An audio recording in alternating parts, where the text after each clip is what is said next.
বিদেশে অর্থ পাচার এবং অবৈধ সম্পদ অর্জনের অভিযোগে সাবেক গভর্নর আব্দুর রউফ সহ অন্তত ২৫ জনের বিরুদ্ধে অনুসন্ধান করছে দুদক। এদিন সাবেক শিল্প প্রতিমন্ত্রী কামাল আহমেদ মজুমদারের বিরুদ্ধে প্রায় ৩ কোটি টাকার সন্দেহজনক লেনদেনের অভিযোগে মামলা হয়েছে। আর এলজিডিতে ৪৫০ কোটি টাকার প্রকল্পে দুর্নীতির খোঁজে অভিযান চালিয়েছে সংস্থাটি।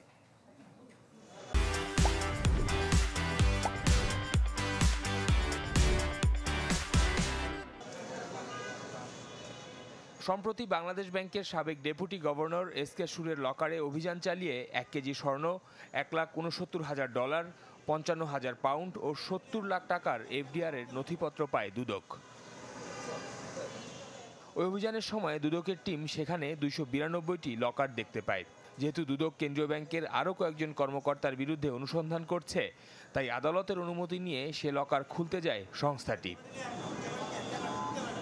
ওই অভিযানে নেতৃত্ব দেন দুদক পরিচালক কাজী সাইমুজ্জামান, যে বিষয়ে পরে তিনি লেখালেখি করেন সামাজিক যোগাযোগ মাধ্যমে।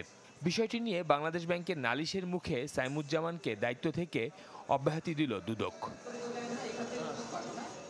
যদিও বর্তমানে বিদেশি নাগরিকত্ব গ্রহণ করে অর্থ পাচার, শেয়ার বাজার থেকে অর্থ হাতিয়ে নেয়া, রিজার্ভের অর্থ তছরূপ সহ বিভিন্ন ঘটনায় কেন্দ্রীয় ব্যাংকের সাবেক ও বর্তমান ২৫ কর্মকর্তার বিরুদ্ধে অনুসন্ধান করছে সংস্থাটি।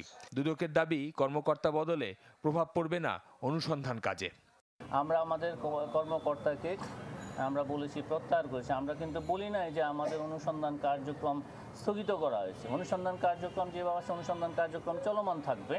এদিন ১৫ কোটি টাকার অবৈধ সম্পদ অর্জন ও ২৯৬ কোটি টাকার সন্দেহজনক লেনদেনের অভিযোগে সাবেক শিল্প প্রতিমন্ত্রী কামাল আহমেদ মজুমদার ও তার ছেলের বিরুদ্ধে মামলা করেছে দুদক। প্রায় ২৯৬ কোটি টাকারও বেশি টাকা সন্দেহজনক লেনদেন করার অপরাধ প্রাথমিক অনুসন্ধানকালে প্রমাণিত হয়েছে।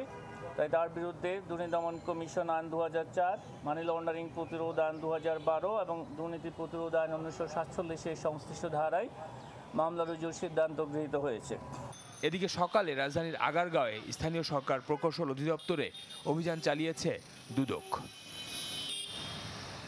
শফিকুল ইসলাম সবুজ, চ্যানেল 24, ঢাকা।